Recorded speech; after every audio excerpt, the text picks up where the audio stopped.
Hi, so we're here at the Australian Army Tank Museum once again, and this time we're taking a look at another one of their World War II era tanks that's on static display. So this here is an example of the M3 medium, which was the medium tank that was produced by the US in the early part of the war and supplied in large numbers to British and Commonwealth forces as well as to the Soviet Union. So this particular pattern that's shown here is what's the British termed the Lee, or the General Lee version of the M3. So this is the standard configuration that the US developed and has the standard turret that the US employed. So at the start of the war, the US realised that they would need to start preparing themselves for a potential conflict, and as such started to ramp up production on the technologies they had available. And that best technology they had at the time was this M3 tank. And they realised that the British would be needing more vehicles, and so they ramped up production in order to put these in the hands of the British and, as I mentioned, also the Soviets. So the M3, when it was developed at the time, was following the US tank doctrine, which was the idea that a tank, especially a medium tank, should be capable of engaging both armoured vehicles that it might encounter in the battlefield, as well as hard points, and as well as supporting the infantry. So for that reason, you see a variety of armaments on this tank. Firstly, we've got the Lee pattern turret, which has a 37mm anti-tank gun in it, the M5 M6 37mm, as well as having a 75mm M2 M3 gun mounted in a sponson on the side.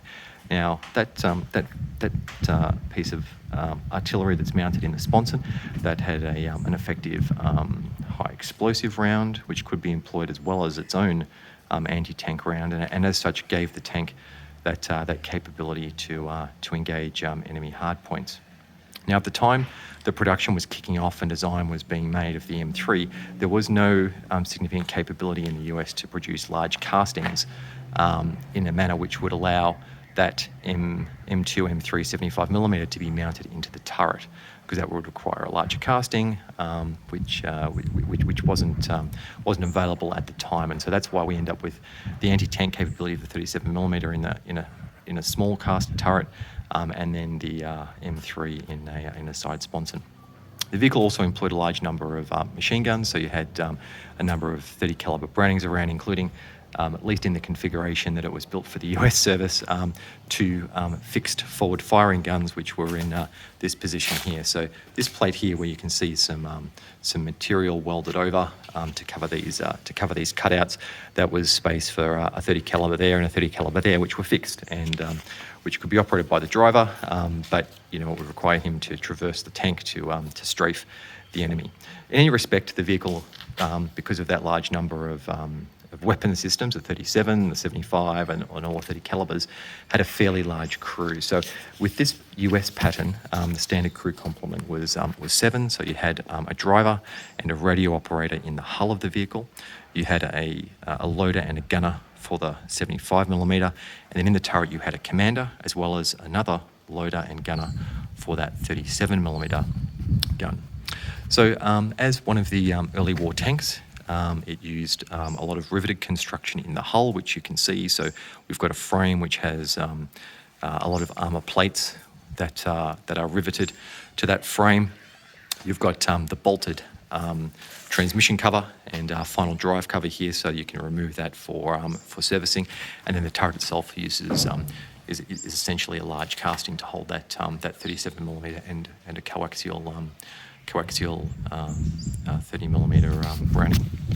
So what can we say about this tank in terms of its implementation? So it was introduced into service in 1941. There were about 2,850 supplied to the British, who employed them in the western desert, both in this pattern and in the second pattern, which was termed the Grant, that had a different turret configuration, but the same basic armament layout. A further almost 1,400 were supplied to the Red Army, and despite only being in production for about 18 months in 1941 and 1942. About 6,250 were made in total.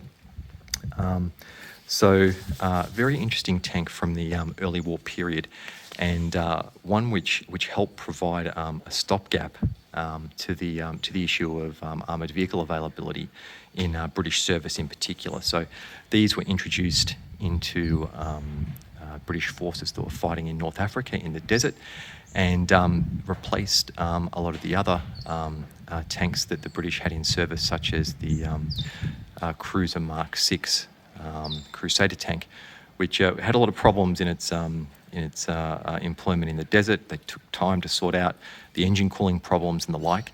And when this vehicle arrived, it was certainly seen to be a bit of a step up by the British tankers, especially in terms of the armament availability with that 75mm, as well as just the overall reliability and improved ride that this tank brought to those forces. So let's talk about some of the advantages and disadvantages. So it was available in volume, which is what the British needed at the time. It was able to effectively engage pretty much all the tanks that the Germans were employing in the North African desert campaigns with that 75mm, and was a lot more reliable than what the British had been using. Main drawbacks, well, you've got here, unfortunately, the fact that this 75mm gun is mounted in the side sponson, so that if you want to employ it, you have to have most of the tank exposed. You can't find a good hull down position with that tank to mask most of the vehicle if you want to employ that that gun. So let's maybe go up and take a look at some of the details. So you've got the standard sort of M3, or I should say, medium tank suspension configuration that the US used during World War II. So you've got a front drive sprocket, you've got a front transmission and final drive, and a rear mounted engine. So there's a drive shaft running forward under the tank. You've got the bogie configuration for the road wheels, so 3 bogies, which are bolted to the side of the vehicle, and which use vertical volute springs to control the articulation of the road wheels. And then at the rear, you've got a return roller. You've got large doors on the side here of the M3 Lee, and I've cracked my head on them at least once when I've been up here at the museum. So if you're up here at the museum, watch out. Take a quick look inside. You can see here's the driver's position. This is the turret basket for the turret holding the 37mm, and on the far side of the tank you can see the breech for the M2 M3 75mm. I've got a rear-mounted engine, and in this case here, this engine is an aero engine that was a radial engine that was used in these early M3 vehicles, which was also employed in the early Shermans. Now, of course, one of the problems with that is that if you're using aero engines in your tanks, they're not available for your aircraft. So there was programs put in place to transition these vehicles, some of the later vehicles, over to using adaptations of truck and car engines, so that they could free up the aero engines that were being used in these medium tanks for the aircraft again. So that's the vehicle here. So just try and get a shot of the rear deck. So again, using riveted construction. I might try and come back this way, though it's a bit tight on the other side of the vehicle. And here we can get through. So you can see here you've got rivets holding the armour plate onto the frame. Up here, interestingly, you can see this plate is put on not using rivets but using screws, and that's so that the plate can come off in case you need to remove and service the 75mm gun, which is mounted forward of that plate. So here's a shot of that 75mm gun on the Lee pattern here, and another shot of the running gear from the other side. So this had the 3-piece transmission cover layout, so you could access that transmission for servicing by undoing the bolts.